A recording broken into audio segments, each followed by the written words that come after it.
Hey beautiful people, hope you're having a great start to your Friday, and of course it's Valentine's Day, so loads of love to you all today. Please send me some love for Valentine's Day if you're feeling in a fun, happy mood. So obviously diving in with today's video, which is all about how to change our feelings, why we sometimes want to hang on to those feelings but then also feel frustrated, perhaps that we're still not feeling great within ourselves, but find it difficult to let go of that. Now, of course, this always impacts our own personal happiness, how great we feel about ourselves or about perhaps others in our lives. It impacts relationships, it impacts your health and your well-being, it impacts how productive sometimes that we can be, because when you're consumed by a particular emotion or a particular thought, sometimes that keeps looping a lot in your own mind as well, so it can take us off track or make us feel distracted or lose focus. Perhaps there's emotional eating that's happening because of that. Hey Sal, great to have you on. Hey Michelle, lovely to see you on here, darling. There's all sorts of things obviously that are created or generated when we're not in a great state. Sometimes we can be snappy or maybe short or impatient, either with our kids or our spouse or loved ones, or maybe you're just tired of feeling in a bit of a down mood or not feeling great within yourself as well. And so number one key to this is awareness. You got to be self-aware. Like, if you don't even know that you're not feeling great within yourself, or perhaps maybe you're so robotic because you've numbed yourself because you've been so busy in life, that is really difficult to actually really start to understand, how am I actually really feeling? So number one is create some space and time for reflection, for awareness, for checking in with you, going, how do I actually really feel? A lot of the time people can go, well, I don't feel great, but I don't know what it is that I'm actually feeling. And this is because we've been taught a lot. Good morning, beautiful Marguerite. Lovely to see you on here. Hey Jode, lovely to have you on here, darling. So a lot of the times, and happy Valentine's Day to you all as well. A lot of the times, like I said, we mightn't feel quite right, but it's hard sometimes to actually know what we are feeling, particularly when we're used to suppressing it. Now, I do believe that we're taught a lot as kids, whether that's at school, whether that's at home, whether that's in a work environment or with colleagues, leave your personal stuff at home, show up, be professional, lock all that down. Don't be vulnerable, don't be weak, don't share your emotions. And not that sharing your emotions is weak, but it can be perceived as being that if we're too emotional or too feeling too many different things. So number one is awareness. Number two, ask yourself, what need am I actually trying to get met by hanging on to this emotion? This is often what actually trips us up really, really unconsciously. All of your feelings, all of your emotions are not you. They're not you. Often they are a program or an attempt to get another need met. So let me use, say, anger for example. Anger sometimes can be, we can hold on to anger because we want to protect ourselves, because we want to keep ourselves safe. Now, think about when you've come across somebody that's angry. How do you react with that person normally if you're not super self-aware or super, used to being able to respond to life? If somebody's really angry, do you tend to be reactive back to them, or defensive back to them? And so this, why I'm saying, observe how you react with somebody that is angry, is because often when we hold on to the emotion of anger, we project that anger out into the world, either unconsciously or consciously. And so people kind of react defensively with us. People are short back with us. And so anger often, even though we've held on to that anger or held on to that, which anger often is a cover for deep hurt or sadness or fear. I know it presents for me when I'm very fearful, or when I've been very hurt. So we tend to do that because we want to guard ourselves, or we want to keep ourselves safe. Now, if you think about it, if you're projecting anger into the world, people are attacking you or angry back towards you, or are defensive back towards you, is that really keeping you safe? Because an emotion can't be anything other than what it actually is, even though our mind tends to hold on to those things, so it becomes either it has an attachment to or an aversion to. So the aversion is trying to push something away, or an attachment to saying I need this external thing, or I need this thing in order to survive, to keep safe, to keep control, to get approval, to feel at one, or to feel separate from others. So that's often why we're actually like trying to, or consciously or unconsciously hanging on to an emotion about a particular thing or about a particular subject, or just in general. Good morning, Jen. Great to have you on. Hey, Linnell and Chris. Great to see you guys on here. And yes, absolutely love the self-love day as well too, Sal. Super important, of course, because the more that we love ourselves from that beautiful space of filling up our own bucket, taking great care of ourselves, we can then be more loving in the world as well. So first tip, have awareness. What are you actually feeling? And number two is what need are you unconsciously or consciously trying to get met by hanging on to that particular emotion? So if we use another emotion, for example, maybe something like self-pity. I know I used to beat myself up for feeling self-pity, but I kind of couldn't help, or I felt like I couldn't help but feel that way.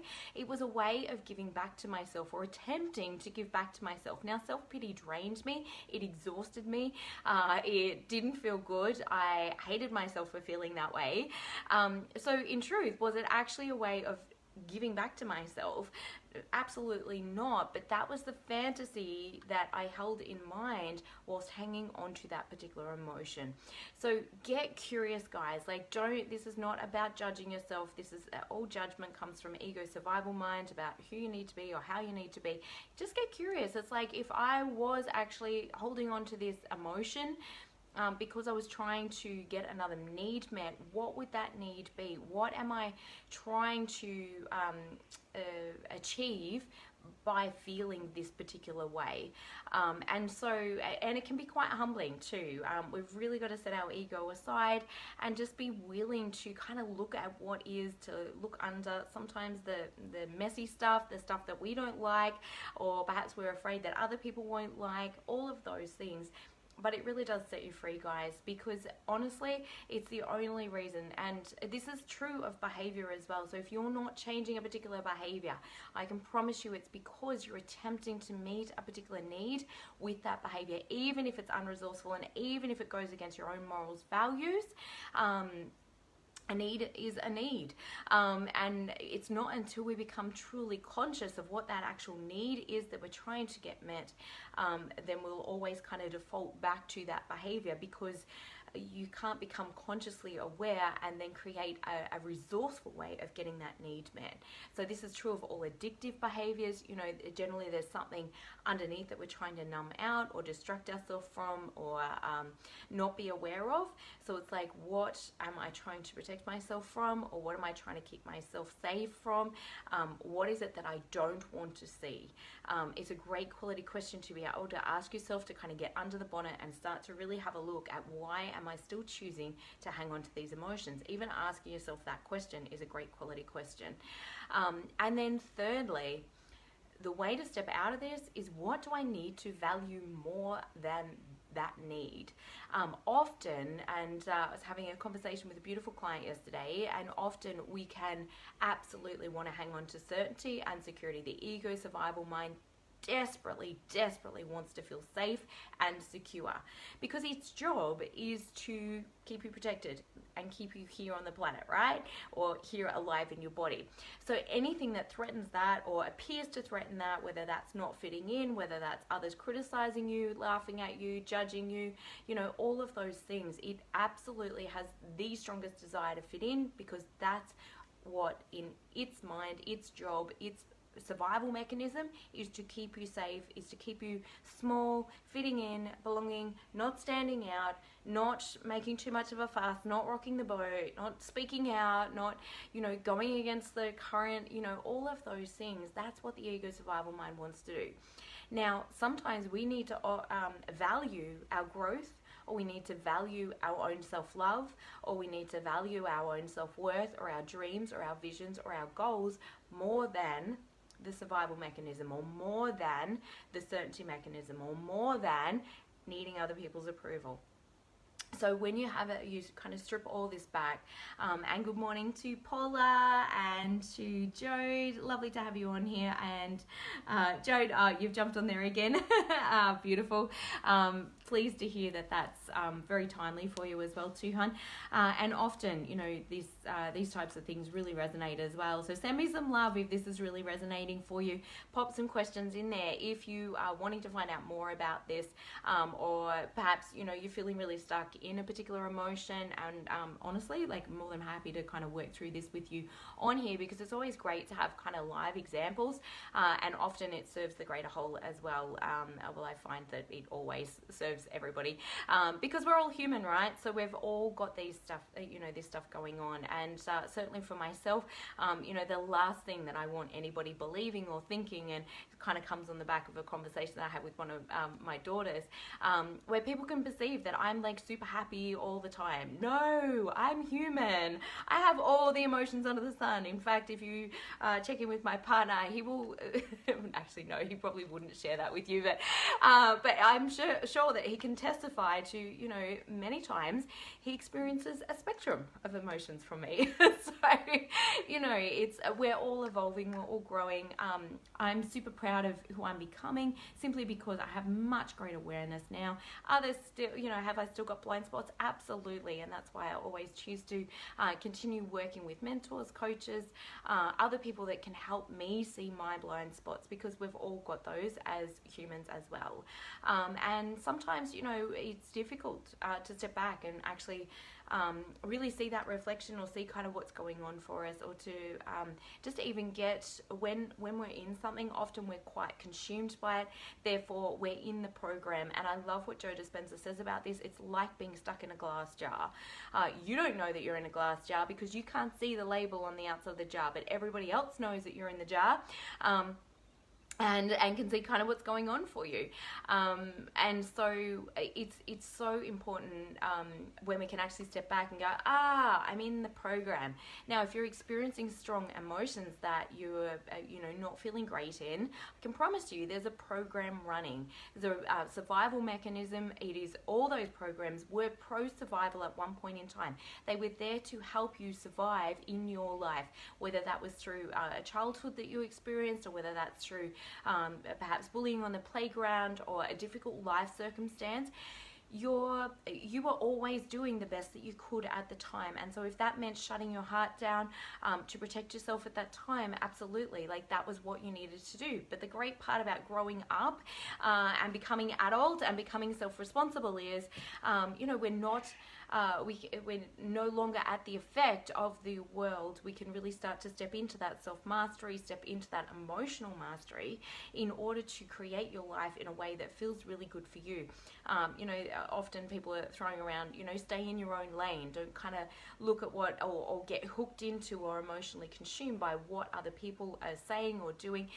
What somebody else thinks of you is none of your business. It's actually just a total projection of their own judgment about themselves. Like, that's it.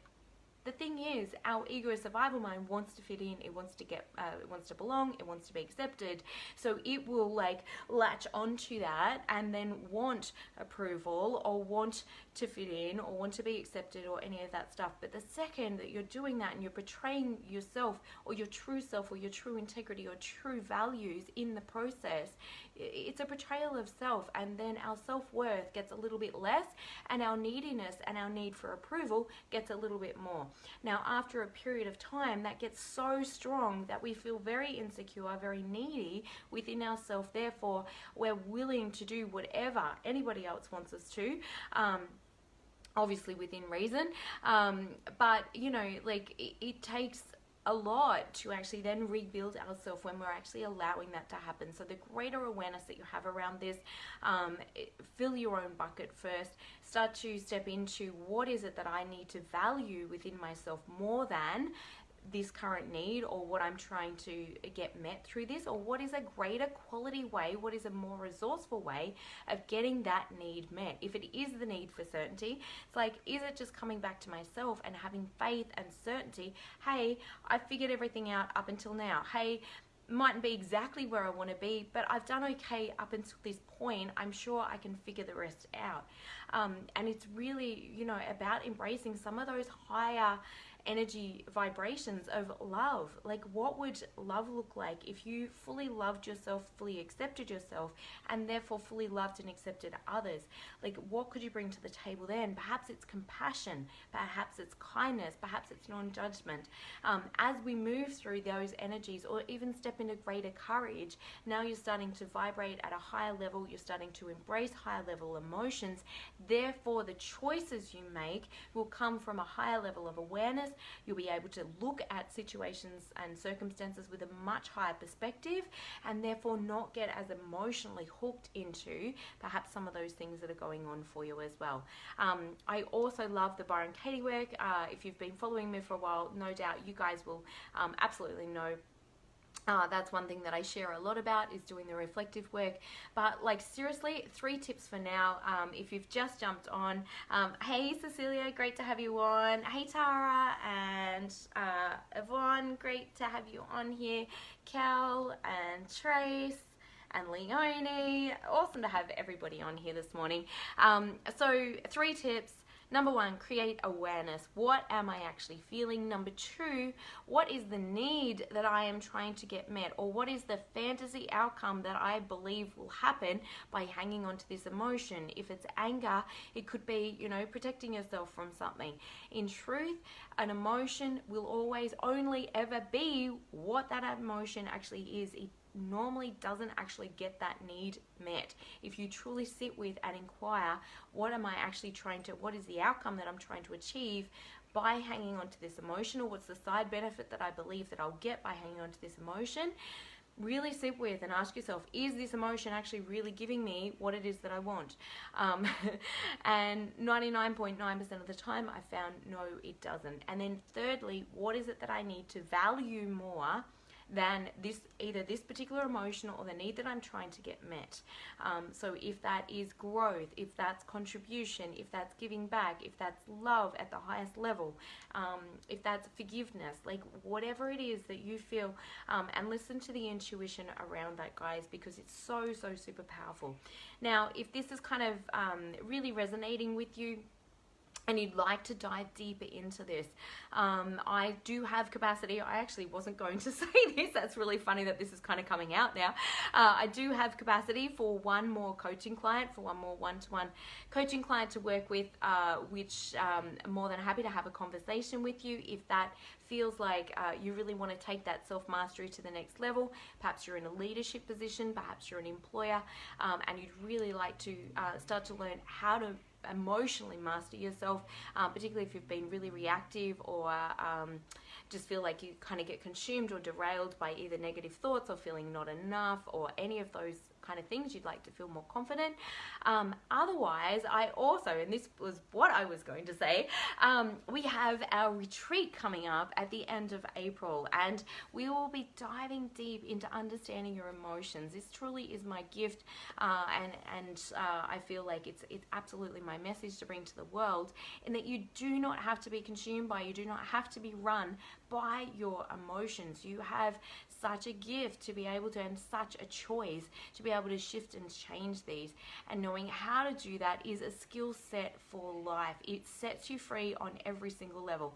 Most people that I speak to want a greater level of freedom, whether it be financial freedom, whether it be emotional freedom, whether it be a relationship, like a better relationship, or greater material wealth or possessions. Generally, it's, for most people, it's wanting to feel better. Anything that you want in life, maybe it's better health, better body, like all of that stuff. And there's nothing wrong with any of that. Nothing wrong at all. Like, your desires, your goals, your dreams come from your deepest part of you, your heart, your soul. And so all of those things the only reason why we want a lot of those things is because of the way that we believe that's going to make us feel. Now, when you understand quantum physics at the deeper level, you understand that you create through your emotions. Not only that, if you can feel better now, wouldn't you want to? So the retreat is from the 24th to the 27th. It is at Vincentia Beachfront Accommodation. We've got some beautiful things happening, some yoga, some massage, some a gorgeous sound healer coming in to do a sound healing session. You'll be fully supported. There's amazing food. There's plenty of time to rest, to rejuvenate, to walk on the beach. Like, beach is like literally right there. So if that sounds like something that you know that would really, really be the right thing for you right now, it is by application only. So please reach out to me and we can have a conversation and see whether it's a good fit for you right now.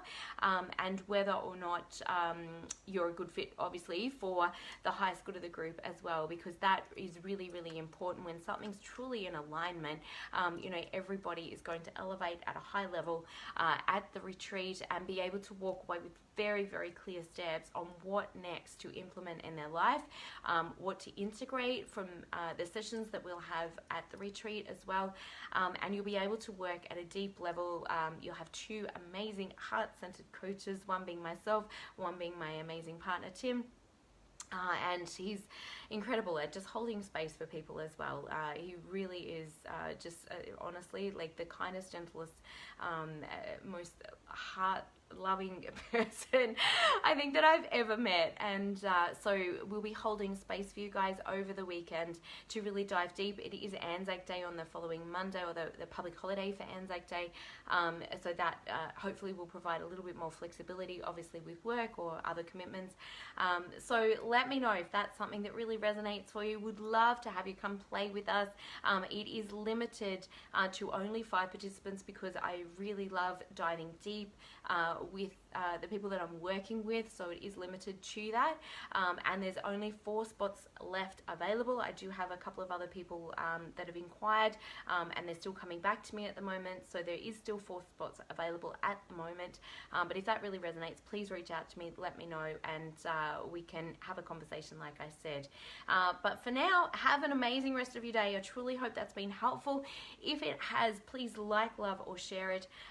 Like I often say, you know, one of the greatest things is, you know, I'm so grateful for so many people that have already proceeded before me, and I've been able to learn from them and understand more about myself, as well as tuning into my own intuition and my own guidance. And it's such a great gift when we can share some of these skill sets or share some of these teachings or things with others as well, to lighten the load.